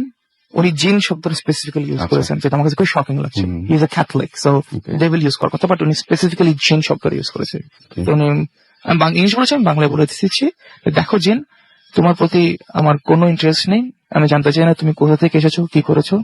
আমি অনলি চাই তুমি ছেলেটাকে ছেড়ে চলে যাও, আমার তোমার কাছে কিছু আসা নাই। তুমি ছেলেকে ছেড়ে চলে যাও, তোমার পিছনে আমি আসবো না, তোমাকে আমার কবজা করার কোনো ইন্টারেস্ট নেই। Just he is not anything for you, so simple and simple, let him leave. তো অবভিয়াসলি কোনো রেসপন্স আসেনি। তখনই থমাসের হাতে একটা স্প্রিংকলার ছিল, যেটার মধ্যে সাধারণত হোলি ওয়াটার থাকার কথা, বাট পরে আমি জানতে পারলাম সেটার মধ্যে হোলি ওয়াটার না, সেটার মধ্যে ওয়াটার, ভিনেগার আর সল্টের একটা মিশ্রণ ছিল। তো সেটা সে দুই একবার ওর শরীরে দিল। শরীরে দেওয়ার পর তখনও সে চিল্লাচ্ছে, বাট চিল্লানোর পিসটা যেরকম একটু বেড়ে গেল, আই গেস হার্ট করছিল কোনোভাবে হলো। বাট আমার যখন এক্সারসাইজে দেখি ধোঁয়াটা উঠতেছে এরকম বা কোন একটা ইফেক্ট আসতেছে, বেড কাঁপতেছে, দরজা ইয়া হচ্ছে, নাথিং। সে নড়তেছে, সে তার বডির কনস্ট্রাকশন দেখে বোঝা যাচ্ছে সে হি ইজ ইন পেইন। তো সেটাই দেখতে পেরেছি, বাট নো সাইড এফেক্ট দেখতে। তারপর হঠাৎ করে এই পর্যন্ত আমার জীবনের সবচেয়ে ভয়ঙ্কর জিনিস যেটা, সেটা হলো হঠাৎ করে এডওয়ার্ড চোখ খুললো, এবং চোখ খোলার পর যা দেখলাম, যেটা আমি প্রবাবলি আমি জীবনে ভুলবো না, সেটা হচ্ছে তার চোখ পুরা কালো ছিল। মানে মনির মতো ছিল, মনিটা যেরকম ঠিক মনিও না, আমাদের মনি যেটা কালো সেটাও কিন্তু আসলে ডার্ক ব্রাউন বেসিক্যালি, এটা একদম এটা নিকশ কালো, এবং অনেকটা দেখে মনে হচ্ছিল চোখের ভিতরে যেরকম একটা black hole, simply as that. এবং আমি I cannot justify it with my words. আমি বুঝতে পারছি, আমি বোঝানোর চেষ্টা করছি, বাট এবং সেই কোন দিকে তাকানো ছিল, সে চোখটা খুলে স্ট্রেট আমার দিকে তাকালো, অন্য কারোর দিকে না। সে চোখ খুলে, আমি বাম দিকে ছিলাম, স্ট্রেট চোখ খুলে সে বাম দিকে আমার দিকে তাকালো, এবং আমার দিকে তখন তাকালো, সাথে সাথে আমার দুটো জিনিস হওয়া শুরু করলো। এক, আমি ফিল করা শুরু করলাম যে আমি চারপাশে কোনো একটা প্রেজেন্স, শিয়ার প্রেশার আমি ফিল করছি, যে আমার শরীরের উপর ভর দিচ্ছে। একই সাথে আরেক দিক দিয়ে ফিল করছি আমার ভিতর থেকে যেন ছিঁড়ে নিয়ে যাচ্ছে ভিতরে। সো ওই ফিলিংটা একই সাথে বিং প্রেশার্ড আর একই সাথে being pulled out, it was not very good. আমি ফিজিক্যালি ভেরি ফিট অ্যান্ড আমি নিজেকে মেনটেন করি, বাট ওই পর্যায়ে আমার মনে হচ্ছিল যে আমি পঙ্গু রোগী, আমি নিজের পায়ে দাঁড়ানোর ক্ষমতা নেই, এবং আস্তে আস্তে লিটারালি আমি হাতে গেড়ে পড়ে গেলাম, আমি নিজের পায়ে দাঁড়াতে পারছিলাম, আমি কাঁপছিলাম। তো এটা আপনার উপর একটা প্রভাব ফেলেছে ওই সময়, খুবই এক্সট্রিম প্রভাব, শুধু প্রভাব বলাটা আন্ডারস্ট্যান্ড, এক্সট্রিম প্রভাব। আর শুধু তাই না, আমি চোখ বন্ধ করতে পারছিলাম না, I could not move away, আমি মুভ করতে পারছি না, মাথা ধরতে পারছি না। সে যে আমার দিকে তাকিয়ে আছে, সে আমাকে লক করে ফেলেছে, 100% লক করে ফেলেছে। ওই চোখ থেকে আমি নাড়াতে পারছি না, আমি ভীষণ ভয় পাচ্ছি, কিন্তু আমার বডির উপর সেই মুহূর্তে কোনো কন্ট্রোল নেই। আমি নিজেকে ছাড়ানোর চেষ্টা করলাম অনেকবার, আয়াতুল কুরসি পড়তেছি on the back of my mind, আমার শিখিয়ে দিয়েছিল, সো ওটা পড়তেছি, নিজেকে অনেকটা সেন করার চেষ্টা করতেছি, যে নো ওয়ারিজ, চোখটা সরাই ফেলো, ঠিক হয়ে যাবে। বাট আমি পাচ্ছিলাম না, অনেক আমি seriously I was very scared. এখনো মাঝে মধ্যে রাত্রে ঘুমানোর সময় আমার যদি চোখটা মনে পড়ে যায়, আমি লাইট জ্বালিয়ে দেই, কারণ আমার পক্ষে তখন আর আমার মনে হয় যেমন এই বুঝে আবার ওই কেসে পড়লাম। তো যাই হোক, আল্লাহ সহায় ছিলেন। একটু পরে মনে হচ্ছে eternity, it felt like eternity to me, but I am guessing logically about after 2-3 minutes সে আমার থেকে চোখ সরিয়ে নিল। আমার থেকে চোখ সরিয়ে নিয়ে সে তখন স্ট্রেট ফাদার জনের দিকে তাকালো। তো আমি তখনও নড়তে পারিনি, আমার মোটামুটি 2-3 মিনিট সময় লেগে গেছে দাঁড়াতে, তখনও কাঁপছি, দাঁড়ানোর পর আমি কাঁপছি। তো আমি ট্রাইং টু ফোকাস, ঠিকই হচ্ছে। সেই পর্যায়ে সে কিন্তু মুচড়াচ্ছে, দুমড়াচ্ছে, চিল্লাচিল্লি করছে। কি ভাষা সেটা আমার পক্ষে জানা সম্ভব না, বিকজ সে এক পর্যায়ে মনে হলো সে কমিউনিকেট করার চেষ্টা করছে, বাট এটা কোন ভাষা আমি জানি না, I don't know what language it is, it didn't sound anything that আমরা পরিচিত। আরবি বলি, ফার্সি বলি, আরামাইক বলি, আমরা হিব্রু বলি, আমরা ইংলিশ তো অবশ্যই না। তো কোন ভাষার প্রতি মানে কানে বাজছিল না, সামথিং অডিবল যে আমরা রেকগনাইজ করতে পারি, ইট ওয়াজ নট সামথিং অডিবল। তো আমি গেসিং সেই মুহূর্তেও তারপর আমি একটু পরে যখন নিজের স্তম্ভে ফিরে পেলাম একটু, তখন আমি ফাদার জনের দিকে তাকালাম। ওনার চেহারা তখন সেম ছিল, অস্বাভাবিক রকম স্টার্ন ছিল ওনার চেহারা, এবং উনি কমিউনিকেট করার চেষ্টা করছেন, তখনও কমিউনিকেট করার চেষ্টা করছেন। এবং আমি থমাসের দিকে তাকালাম। থমাস থেকে আমি একটু রাগ করেছিল থমাসকে থেকে সেই মুহূর্তে, বিকজ তাকে দেখে আমার থেকে বেশি ভয় লাগছিল। ইট look like he was more scared than me, which was, তখন আমার মনে হচ্ছিল যে তোমার তো হেল্প করা উচিত, তোকে ফাদার জনকে হেল্প করো, তুমি ভয় পেয়ে গেলে কি হবে, তখন আমার সাবকনসিয়াস এটা পড়ছিল। যাই হোক, তো মানে এই তো আপনার ভয় পাওয়ার ঘটনা, এবং সবচেয়ে দারুণ জায়গা ছিল ঘটনার এইটাই। কিন্তু এখন এই যে ওই পুরো ঘটনাটা আপনি দেখলেন, আপনার এখন যখন এই ঘটনাটা মনে পড়ে তখন কেমন লাগে? এখন অবভিয়াসলি যেহেতু অনেক, এটা 2009 সালের ঘটনা ছিল, সো ইটস বিন আ ওয়াইল, তো অবভিয়াসলি আমি রিকভার করে ফেলেছি সেটা। আর আপনি তো রিকভার করে ফেলেছেন, ওই দিন ওই ছেলেটাকে রিকভার করতে পেরেছিল? না, আনফরচুনেটলি ছেলেটা কয়েক মাস পর মারা যায়।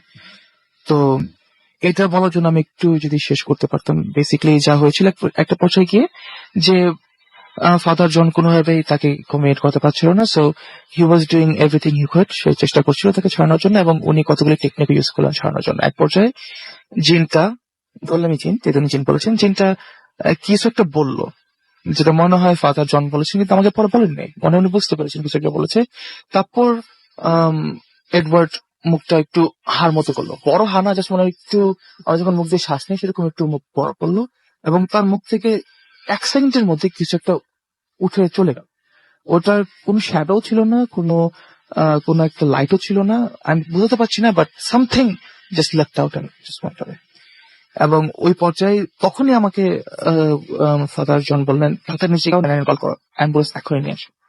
অ্যাম্বুলেন্স নিয়ে আমরা গেলাম, ওখানে গিয়ে তাকে সাথে সাথে ভর্তি করালাম, and he seemed weekend, basically over the months আমরা দেখতে পেলাম সে উইক হয়ে গেছে। তারপর তার ফ্লু হলো, এই পর্যায়ে গিয়ে তার ফ্লু হলো, ফ্লু থেকে সে রিকভারি করতে পারেনি, অ্যান্ড কয়েক মাস পর সে মারা যায়, যেটা খুবই খুবই অস্বাভাবিক, বিকজ ইউকের মতো জায়গায় ফ্লুতে আজ পর্যন্ত অনেক বছরে কেউ মরেনি, because they have very good medical facilities দেয়ার।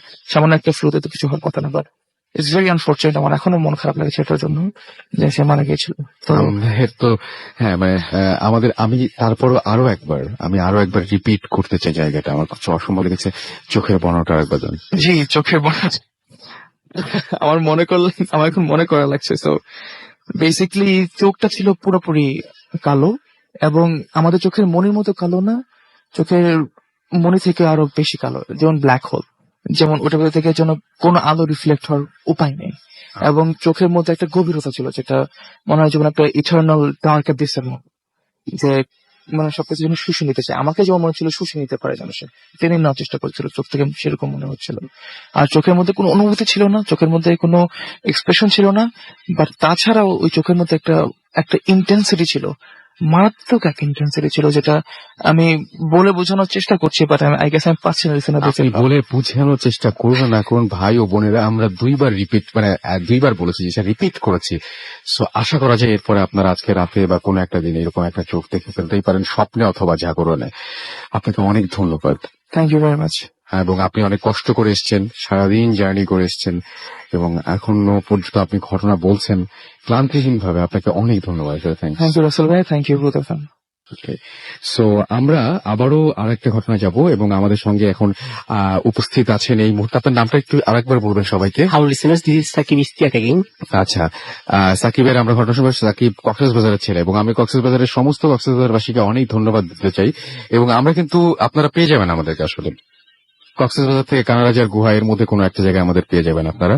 আমরা এরকম কোনো একটা জায়গায় আছি, এবং এই পুরো রাস্তাটাই দেখা যায় যে প্রচন্ড রকমের হন্টেড। সুতরাং কক্সবাজার এবং এই রাস্তাটাতে মানে অসম্ভব রকমের সব ঘটনা ঘটে। সেই ঘটনাগুলোতে আমরা আসবো। কক্সবাজারের ছেলে সাকিব এবং আরো একজন চকরিয়া থেকে এসছেন। সুতরাং এখানকার অনেক লোকজন আমাদের সঙ্গে আছেন। আমি কক্সবাজারবাসীকে ধন্যবাদ দিতে চাই এই জন্য যে আমরা যখন বলেছিলাম যে আমরা বাংলাদেশের কোনো একটা হন্টেড প্লেসে যেতে চাই এবং সেখান থেকে লাইভ করবো ভূত এফএম, সবচেয়ে বেশি সাড়া পেয়েছিলাম যে শহরটা থেকে, সেটা হচ্ছে কক্সবাজার। এবং অসংখ্য মানুষ এইখানে আমাদেরকে ইমেল করেন এবং ইমেল করে জানান যে এখানে আসেন, এখানে আসেন।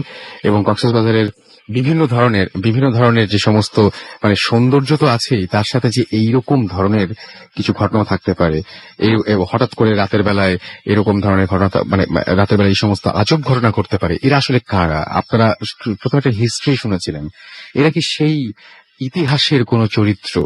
আপনি কি আসলেই চোখ বন্ধ করে মানে যখন চোখ বন্ধ করবেন এখানে কোন একটা রিসোর্টে বা হোটেলে বা সমুদ্রের পাড়ে বসে ইজি চেয়ারে, তখন কি আপনিও হঠাৎ করে পেয়ে যাবেন ওরকম একটা হলুদ ফুলের গন্ধ, বা আপনিও কি শুনবেন ওরকম কোনো কান্না বা চিৎকার? কে জানে। আমরা যাবো সাকিবের ঘটনায়, তবে তার আগে কিছু SMS পড়বো, এবং SMS এর আগে আমরা পড়বো হচ্ছে যে ফেসবুক কমেন্ট। যারা ফেসবুকে লিখেছেন যে আজ হয়তো অনেক ভালো হবে, লিখেছেন নিলয় আল মামুন, আপনারা ফেসবুক পেজ ভিজিট করে এগুলো সব দেখতে পারেন। আমাদেরকে সজীব লিখছেন ভালো লাগছে, ফেনী থেকে তিনি লিখেছেন।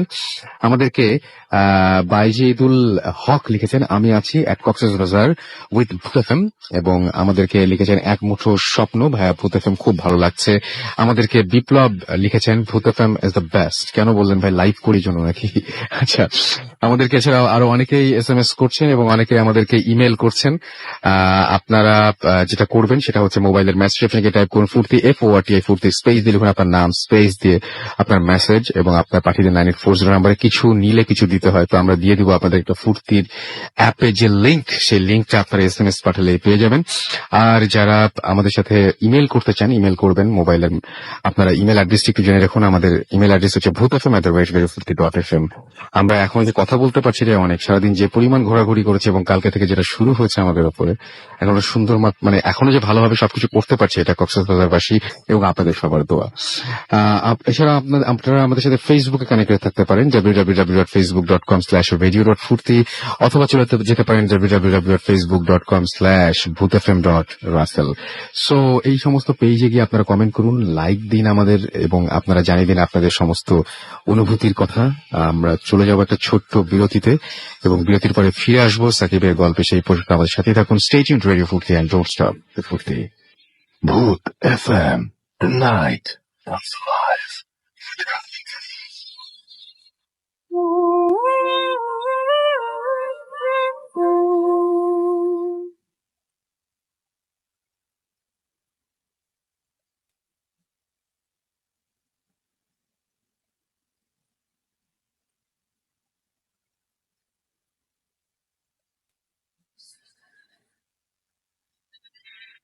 সবসময় রেডিও ফুর্তি 88.2 FM, বাংলাদেশের সর্ববৃহৎ রেডিও নেটওয়ার্ক, আর চলছে ভূত FM। আমি রাসেল আছি সাথে, আমার সাথে রয়েছে মাসুম, এবং আজকের কক্সবাজার এবং বাংলাদেশের বিভিন্ন জায়গা থেকে আসা অতিথিরা। এবং আপনারা সবাই জানেন যে ভূত FM এখন অন্যরকম উইথ গ্রামীণ ফোন, এবং আপনাদের সহযোগিতা পেলে আমরা যেতে চাই বহুদূর।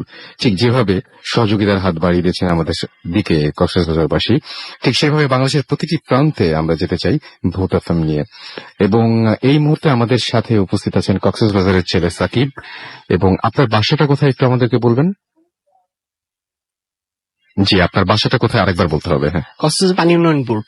আচ্ছা, ওখানে আপনি থাকেন। জি।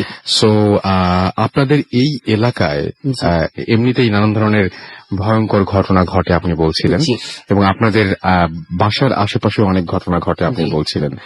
এবং এই যে রাস্তার যে ঘটনাগুলো শুনি, এই যে লিফট চায়, এখানে বিভিন্ন ধরনের ঘটনা ঘটে, এগুলো কি আপনারাও শুনে শুনে বড় হয়েছেন? জি, আমার ছোটবেলা থেকে এই ধরনের ঘটনার সাথে নুন। আচ্ছা, আপনারা সবাই জানেন এই ধরনের ঘটনা। আচ্ছা, আমাকে একটা কক্সবাজারের খুব এক্সাইটিং একটা ঘটনা বলেন, কি ঘটনা আপনি জানেন শুনি। এখন যে ঘটনাটা আমি শেয়ার করতে যাচ্ছি সেটি আমি যেখানে থাকি ওখানকার একটি ঘটনা। আচ্ছা, এখন থেকে প্রায় 1 বছর আগে ঘটনাটি ঘটে যায়। 1 বছর আগে আমি যে জায়গাটিতে থাকি ওখানে কনস্ট্রাকশনের কাজ শুরু হয়। কনস্ট্রাকশনের কাজের শুরুর দিকে ওখানে যত ধরনের ময়লা আবর্জনা আছে তার সরানোর ব্যবস্থা করা হয়, প্লাস ওখানে যে ধরনের মাছের ধরনের গাছগুলো আছে যেগুলো কনস্ট্রাকশনের কাজে প্রবলেম ক্রিয়েট করছিল, ওই গাছগুলো কেটে ফেলার সিদ্ধান্ত নেওয়া হয়। তো নর্মালি কাজ শুরু হয়, তো গাছগুলো আস্তে আস্তে করে কেটে ফেলা হয়। তো গাছগুলো কাটতে কাটতে এক পর্যায়ে একটি বেল গাছ কাটার প্রয়োজন হয়। তো নর্মালি লেবাররা যারা কাজে নিয়োজিত ছিল তারা ওই গাছটি কাটতে যায়। তো দেখা যায় কি 1 জন 2 জন 3 জন ওই গাছটি সেম গাছটি কাটার চেষ্টা করে, কিন্তু just so very much unfortunate that ওই গাছটি কোনোভাবে কাটা যাচ্ছিল না। একটা সাধারণ ধরনের মাছের ধরনের একটি গাছ কাটতে যারা রেগুলার লেবার তাদের বেশিক্ষণ সময় লাগার কথা না, কিন্তু ওই গাছটি কোনোভাবে কাটা যাচ্ছিল না। অনেকজন চেষ্টা করছিল, বাট ওই গাছটিতে কোনো ধরনের স্ক্র্যাচ পড়ছিল না। হুম। তারপর এক পর্যায়ে দেখা যায় কি একটা লেবার এই বিষয়টা নিয়ে খুবই এক্সাইটেড হয়ে যায়, আর সে মনে করে কি এটা আমিই পারবো। আচ্ছা। সে তখন করে কি একটি কুড়াল নিয়ে সেখানে যায় এবং হুম। গাছটি কাটার খুব চেষ্টা করে, এবং সে বারবার ওই গাছটির উপর তার যত শক্তি আছে সব শক্তি খাটাচ্ছিল। হুম। আর হঠাৎ করে হলো কি, সে যখন হঠাৎ করে গাছটির দিকে স্ট্রাইক করলো, তার কুড়ালটি গাছে লেগে তার কুড়ালের যে ধারালো অংশটি আছে তার বিপরীত দিক থেকে তার মাথায় এসে স্ট্রাইক করলো হঠাৎ করে, আর সেখানে তার ব্লিডিং শুরু হয়, আর he couldn't survive from spot death. একদম ওইখানেই। একদম ওখানেই। বিষয়টা সম্পর্কে কেউ কোন ধরনের এক্সপ্লেনেশন দিতে পারছিল না, কারণ বিষয়টা অনেক বেশি উইয়ার্ড ছিল, যার কারণে ওখানে যারা স্থানীয় আছে এবং একজন যদি উনি যে পরিমাণ অভিজ্ঞ একজন মানুষ, জি এটা ঘুরে আসার চান্স খুবই কম। এটা খুবই বেশি অ্যাবনর্মাল ছিল, কারণ এবং গাছ থেকে ঘুরে আসাটা আরো, জি। গাছের সাথে তো কোপ দিলে সেটা আটকে যাওয়ার হ্যাঁ, কথা। হ্যাঁ, হ্যাঁ, হ্যাঁ, কিন্তু এটা ঘুরে এসেছিল, ঘুরে এসেছিল। এরকম একটা ঘটনা ঘটেছিল আপনি বলছেন। আচ্ছা, তো এমনিতে কক্সবাজার এলাকায় আপনারা যখন আপনি বলছিলেন যে আপনার বাবার একজন বন্ধু আছেন, জি তিনিও একটা অদ্ভুত জিনিস দেখেছেন জি কক্সবাজারের জি বিচে। আমি মানে এটা খুবই সুন্দর একটা জায়গা, এবং সেটা হচ্ছে আপনাদের মেইন বিচে এরকম চলাফেরা করার কোনো ঝামেলা নাই, আপনারা নিশ্চিন্তে ঘোরাফেরা করবেন। এটা একটু অন্যদিকে, যেখানে সাধারণত টুরিস্টরা একটু টুরিস্টরা কম যায় যায়, না। এবং আপনারা যারা এইখানে থাকেন তারা সেখানে একটু যে হাঁটাহাঁটি হ্যাঁ, করতে, মাঝে মধ্যে হাঁটাহাঁটি করতে মাঝামাঝি আপনারা আবার এই ক্রাউডের দিকে আসেন না। হ্যাঁ, হ্যাঁ, হ্যাঁ, right. আপনারা বলেন যে বন্ধু বান্ধবের সাথে আসেন, ওখানটা একটু কোলাহল মুক্ত, যার কারণে কোলাহলমুক্ত। ফ্রেন্ডদের সাথে হ্যাং আউট করতে ওই জায়গাটা অনেকে বেছে মানে নেয়। আপনারা ঠিক টুরিস্টদের পছন্দ করেন না, টুরিস্টদের পছন্দ করি, জাস্ট একটু সো ওইখানে কি হয়েছিল আপনার চাচাই বলবো, হ্যাঁ, হ্যাঁ, হ্যাঁ। চাচার সাথে কি হয়েছিল? ওনারা যখন মানে ফ্রেন্ড সার্কেল নিয়ে ওনারা একবার সিদ্ধান্ত নেয় কি, যেহেতু আমরা সবাই ফ্রি আছি, তো আমরা একটা জায়গায় গিয়ে হ্যাং আউট করে একসাথে সাম টাইম টুগেদার। তো তারা ওই জায়গাটিতে যায়। স্পটটিতে যাওয়ার সময় হলো কি, তো তারা ওই বিচের যে স্পটটির কথা আমি বলছি সেই স্পটটিতে যায় এবং তারা আড্ডা দিতে শুরু করে। তো ওখানে তারা 4 জন ছিলেন। 4 জনের মধ্যে 2 জন করলো কি, মানে তাদেরকে বলা হলো যে পাশে তো তরমুজের ক্ষেত আছে, এক কাজ করো ওখান থেকে গিয়ে 2টা তরমুজ নিয়ে আয়। এভাবে ভালো লাগতেছে না, আবার এটা কক্সবাজার ভাষায় কেমন করে বলবে? একটা তুমি জায়গায় 2বার তরমুজ লই আন। আচ্ছা, ওকে, তারপরে? তো ওরা ওখান থেকে 2 জন চলে গেল, আর 2 জন ওখানে বসেছিল। ওখান থেকে যে কোনো একজন আশেপাশে দেখছিল, জায়গাটিকে একটু অবজার্ভ করছিল যেহেতু রাত। তো তিনি দেখলেন তার পেছনে একজন মানুষ দাঁড়িয়ে আছে। তো হঠাৎ ওই জায়গাটিতে একজন মানুষ মানে কোনো সাঙ্গপাঙ্গ ছাড়া এভাবে দেখাটা অনেক আনফর্চুনেট ছিল, যার কারণে উনি মানুষটার কাছে গেলেন, কাছে গিয়ে জিজ্ঞেস করলেন যে আপনি এখানে কি করছেন এত রাতে। মানুষটা কোনো ধরনের রিপ্লাই দিচ্ছিল না। তারপর উনি আবার বললেন যে আমি আপনাকে জিজ্ঞেস করছি আপনি এখানে কি করছেন, আপনার নাম কি, আপনি কোথায় থাকেন। তিনি কোনো ধরনের উত্তর দিচ্ছিল না। তো তিনি তখনই ডিসাইড করলেন যে আবার উনি মানুষটিকে গিয়ে হাত দিয়ে ধরে জিজ্ঞেস করবেন যে আপনি আমার কথার উত্তর দিচ্ছেন না কেন। তিনি যখন এটা করতে গেলেন, ওনার কাছে যাওয়ার সাথে সাথে উনি ঘুরে ওনার দিকে একটা লোক দিলেন খুব বড় করে। এটা দেখে উনি খুব বেশি ভয় পেয়ে যান, আর ভয় পাওয়ার সাথে সাথে উনি করেন কি, ওনার যে আদার যে ফ্রেন্ডটা আছে উনি তার কাছে গেলেন, আর তাকে গিয়ে জিজ্ঞেস করতেছে যে দেখ এখানে এই মানুষটা অনেক উইয়ার্ড বিহেভ করতেছে। তো এটা উনি জাস্ট তাকে বলে ওই মানুষটাকে দেখাচ্ছে, পিছনে ফিরে দেখলো কেউই নাই এখানে। তার আশেপাশের জায়গাটা এতটা হোয়াইট, ওখানে কেউ থাকার আর সম্ভাবনা নেই, আর উনি আশেপাশে সব জায়গা চোখ বুলিয়ে দেখলেন যে ওখানে আর কিছুই ছিল না। ওকে, এরকম একটা ঘটনা ঘটেছিল। সো যারা ঘটনা বলছেন তাদের তো ঘটনা শুনবোই, মাঝখানে আমরা কিছু SMS ও পড়ে আসবো, এবং আপনারা যারা এই মুহূর্তে কক্সবাজারে রয়েছেন তাদেরকে আরো একবার বলি যে আপনারা যখন কালকে কানাডাজার গুহা অনেকে হয়তো দেখতে যাবেন, আশা করছি যারা বিশেষ করে যারা কক্সবাজারে বেড়াতে এসেছেন এবং ভূত FM শুনছেন তারা সেখানে গেলে আপনারা জানতে পারবেন যে আমরা সেখানে আজকে সকালেও ভিজিট করে এসেছিলাম। অ্যান্ড ট্রান্সমিটস লাইভ এবং the night comes live with Grameenphone আপনারা সবাই জানেন। আপনারা যদি রেডিও ফুর্তির গাড়ি যারা কয়েকদিন ধরে এখানে আছেন তারা দেখতে পেয়েছেন হয়তো আমাদের স্টিকারওয়ালা গাড়ি জিপি লোক মানে যারা আছেন আমাদেরকে দেখলে আপনারা বুঝতেই পেরেছেন যে এখানে কিছু একটা ঘটতে যাচ্ছে, এবং মোটামুটি কক্সবাজারে অনেকেই ব্যাপারটা জানেন। সো আমরা সত্যি এরকম জায়গায় বসতে পারবো এটা আমাদেরই বিশ্বাস হচ্ছে না।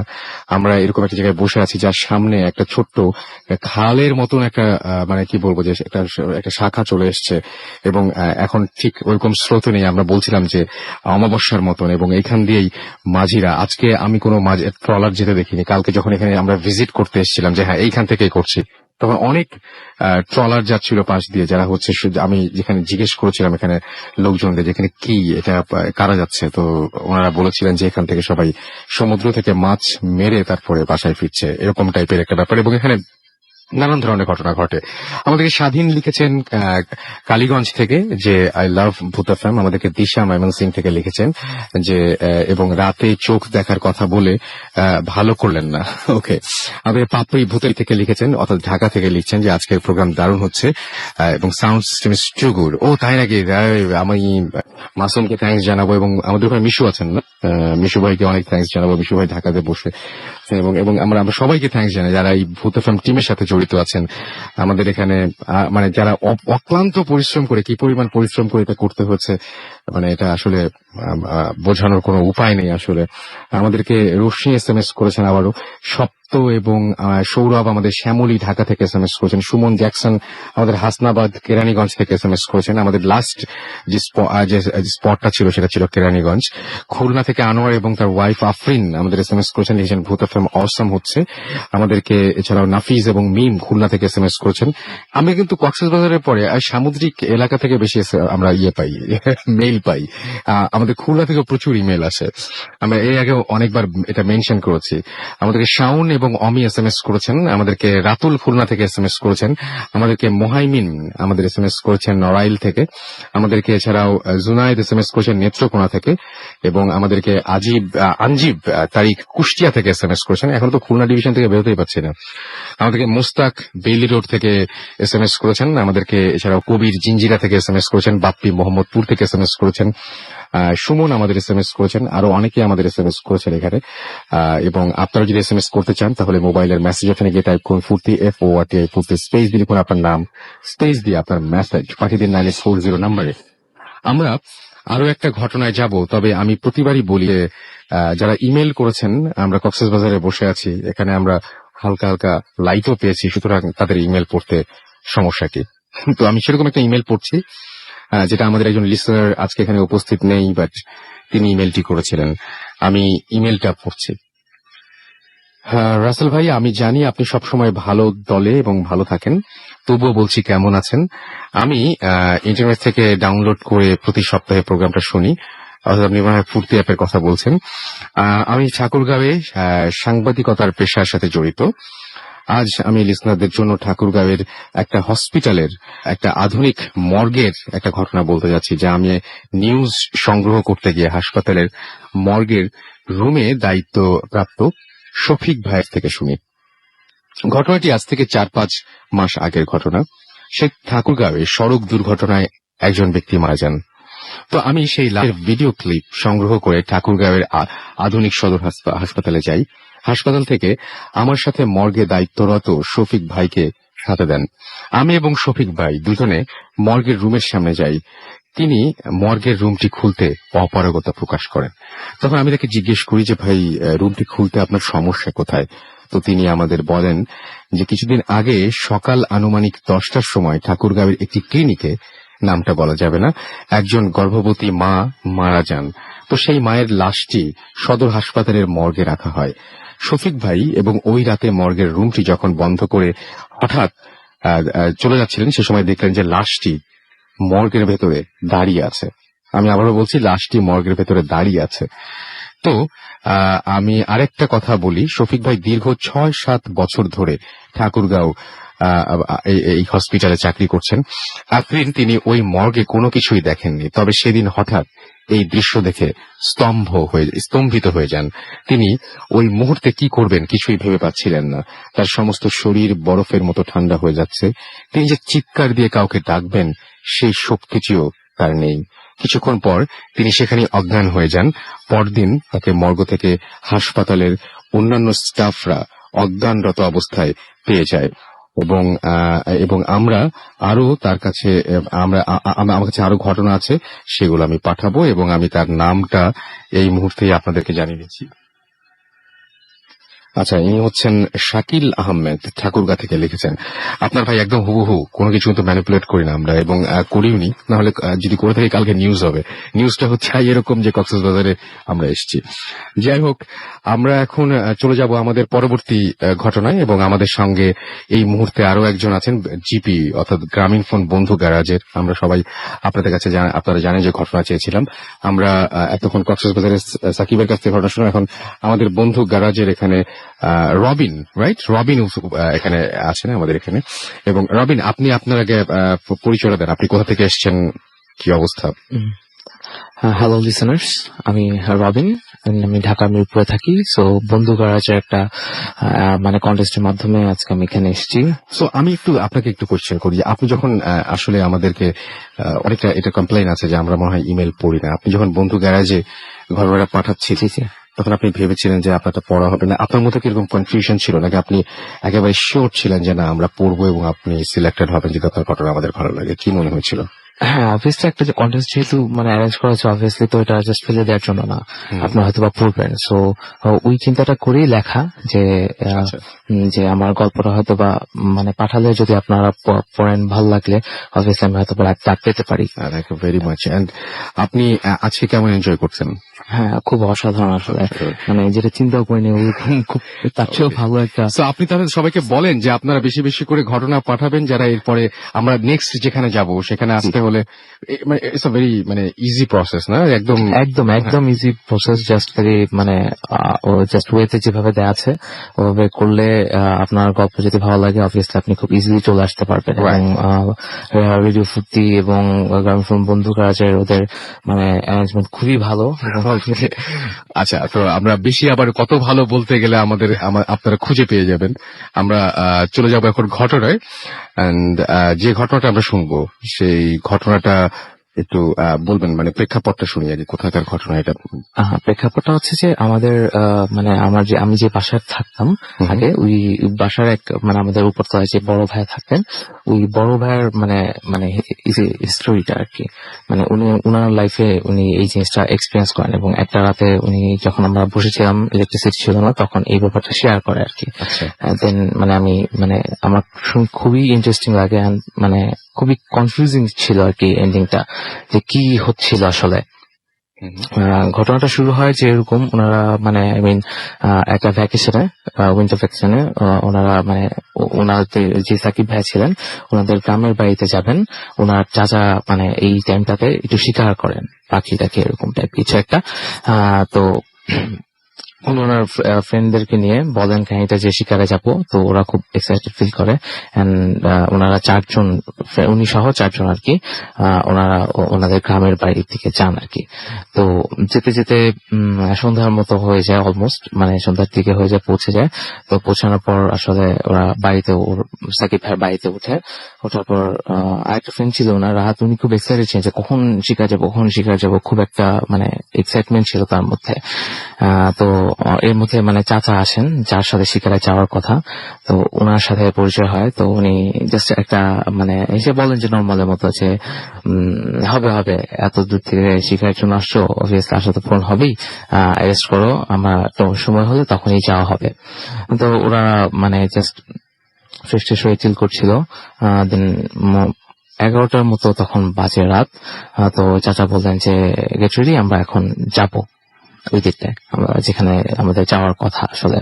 তো ওরা তো খুবই এক্সাইটেড, মানে সব তাড়াতাড়ি রেডি হয়ে তাড়াতাড়ি উঠে মানে নৌকায় উঠলো আর কি।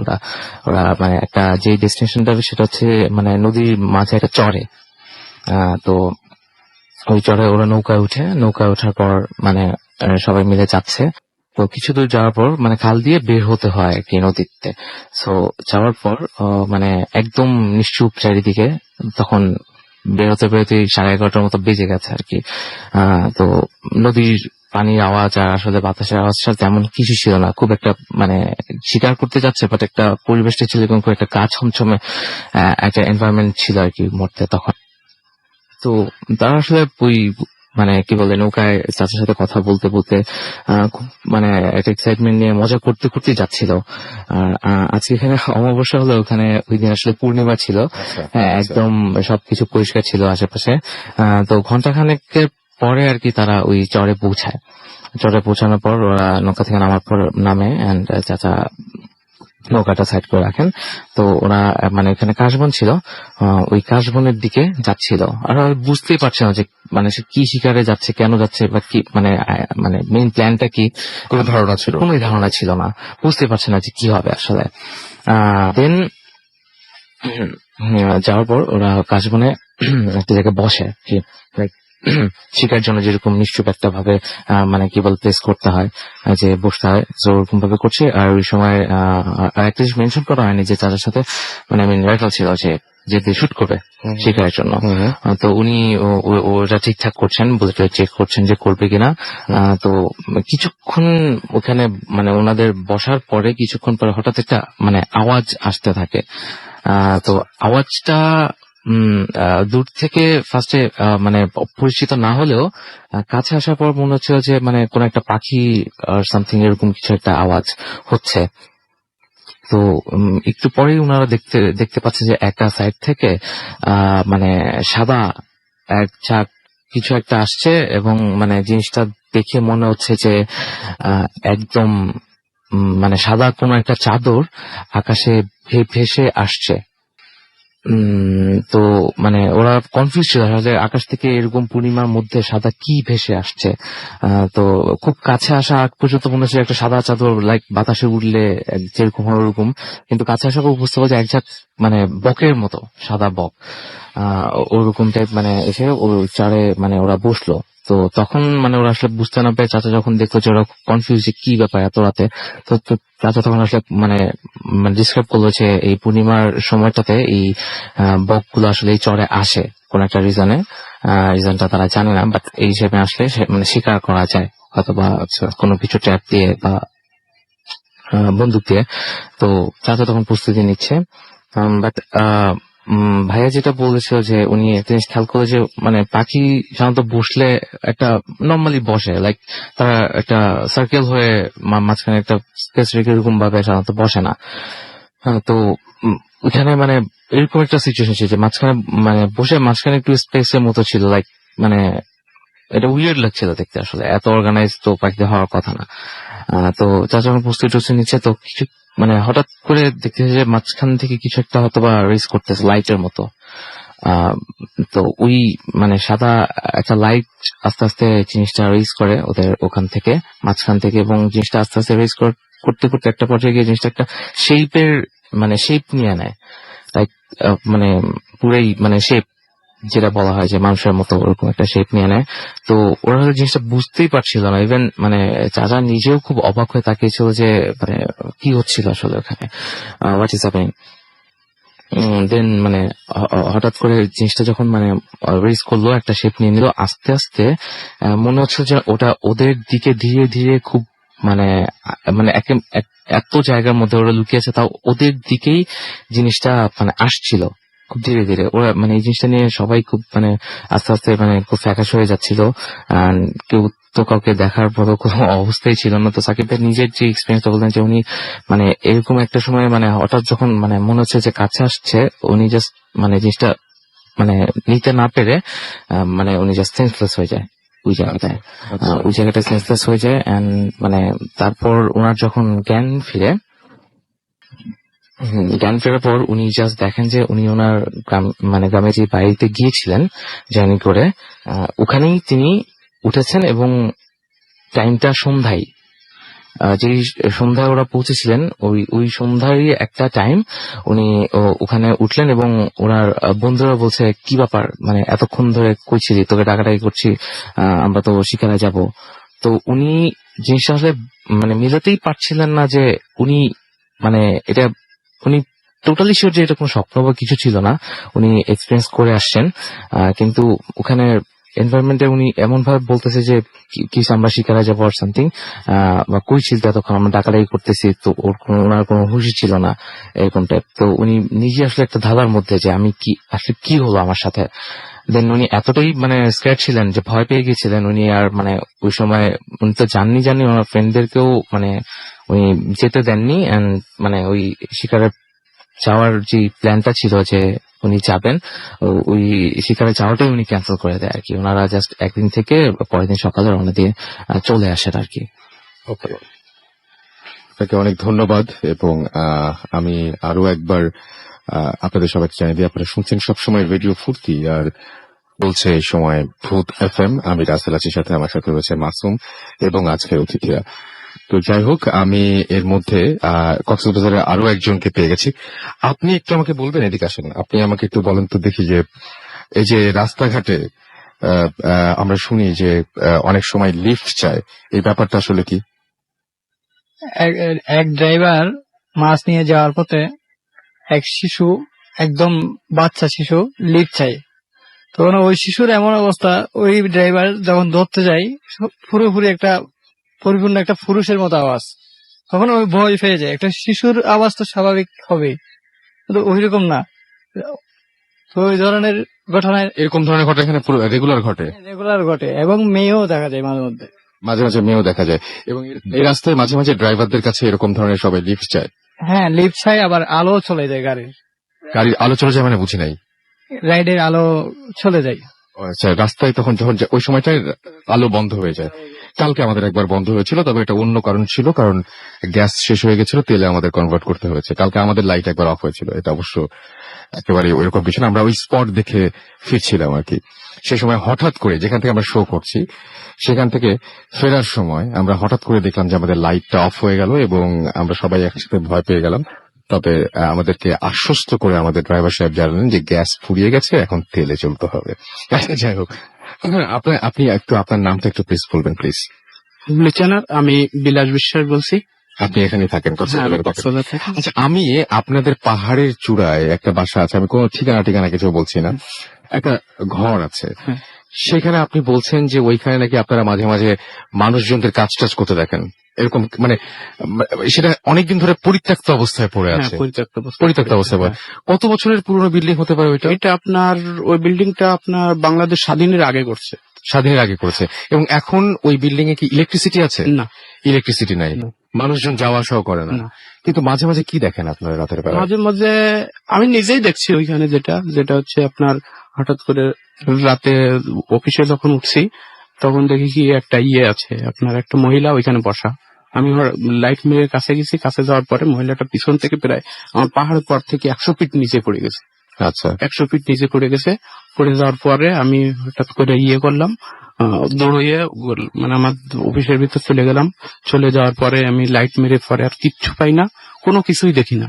হ্যাঁ, তারপরে কি করি, পরে দেখি যে একটা বিড়াল ওইখানে। বিড়ালটা দেখে আমি অতবম্ব হয়ে গেলাম। তবে আমাদের একটা স্টাফ ছিল, আমাদের আগে স্টাফ, ওই লোকটা বলছে যে ওই বিড়ালটাকে আমি আগেও দেখছি। সেই লোকটা আমাকে বলছে যে এই বিড়ালটাকে কিছু বলবা না, এই বিড়ালটা এখানে থাকে, কোনো যেন না করে। আচ্ছা, ওই অফিসে কি আপনারা মাঝে মাঝে এখনো কাজ টাজ দেখেন বা এরকম কিছু দেখেন অফিসের ভেতরে? অফিসের ভিতরে না, অফিসের বাইরের চাইটায়, বাইরের সাইডটা? হ্যাঁ, বাইরে। ওই অফিসে কেউ কি যায় এমনিতে নর্মালি কোনো সময় যায় ঢোকে? হ্যাঁ হ্যাঁ, যায়, কিন্তু এটা তারপরে ওই অফিসে কোনো সময় কাজ হয় না। এবং আপনারা একটা কথা আমি শুনেছিলাম যে ওইটা ভেঙে যে নতুন কিছু করবে এরকম ধরনের কোনো প্ল্যান মনে হয় নাই? হ্যাঁ, প্ল্যান আছে। এখন প্ল্যান আছে? হ্যাঁ, এখন প্ল্যান করতে। আচ্ছা, এখন প্ল্যান আছে যে নতুন করে ওইটা আবার করবে। এবং ওই অফিসের সামনে আপনার এরকম ধরনের ঘটনা? হ্যাঁ, অফিসের সামনে, গেটের বাইরে। ওকে, অনেক থ্যাঙ্কস আপনাকে। আমরা একটা ছোট বিরতিতে যাব এবং বিরতির আগে আমরা কিছু SMS পড়ে আসতে চাই। অনেকক্ষণ ধরে SMS পড়া হয়নি। আমি দেখতে পাচ্ছি ইফতি আমাদের SMS করছে। বাই দ্য ওয়ে, উনি হচ্ছেন, আপনার নামটা আরেকবার বলবেন প্লিজ? বিলাস বিশ্বাস। এবং তিনি বেসিক্যালি তিনি হচ্ছে আসলে একজন বাগেরহাটের লোক, তিনি এখানে চাকরি সূত্রে আছেন। আপনারা এনাকেও খুঁজে বের করতে পারেন, যে নামগুলো আমরা বলছি। সাকিবকেও আপনারা পেয়ে যাবেন এখানে যারা আছেন। এবং আমাদেরকে ইফতি, আমি সাকিবের বাবা মা দুজনকেই অনেক থ্যাঙ্কস জানাতে চাই। ওনারা অনেক টেনশন করছিলেন, বাট ফাইনালি সাকিব আমাদের সঙ্গে। ওনারা অনেক টেনশন করছিলেন যে কি হবে। শরাফ আমাদের SMS করেছেন এবং তিনি বলছেন যে অ্যাপটা তিনি